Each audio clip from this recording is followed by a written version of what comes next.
हरिओम स्वामी ये पदयात्रार मुख्य उद्देश्य सह समाज को आपणकर व्यक्तिगत वार्ता कौन? स्वामीजी बलिदान उद्देश्य स्वामीजी जो बलिदान होती धर्मरक्षा गोरक्षा ये भारतवर्ष हिंदू राष्ट्र से पदयात्रा उद्देश्य अच्छे समग्र जगत को ही हिंदू धर्म सुरक्षा दे पार शांति दे पार आउ कहीं दे पारे ना हिंदू जदि मजबूत हो गला ता धर्म को ठीक ठीक पागला ताले समग्र विश्व शांति हो से पदयात्रा उद्देश्य अच्छे आ द्वारा आम हिंदू धर्म सुरक्षार अर्थ हो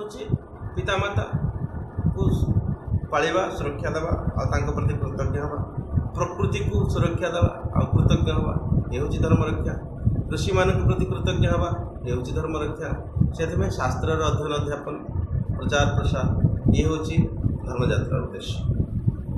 आजिका समाज रे आजिका समय रे गोमातार जो विपर्य कारण ही पड़ी तार कारण होची आम हिंदू मान को दुग्ध दरकार किंतु गाई पालिबा ना कुकुर पालिबा ताहले एठरे गोमातार केमती सुरक्षा बुढ़ा बुढ़ा गाई हो गले आम निजे बिकी दौरान कषे हाथ तेणुक गो पालन ही गोरक्षार एकमात्र माध्यम हिंदू सचेतन हम गोमाता को पाल जो हिंदू गाई पालिबार ता पाखे सुविधा ना ताहले दैनिक गोग्रास जदि रखिब गाई जो खाद्य संग्रह कर गोरक्षा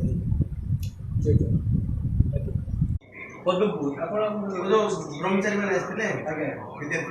विद्यार्थी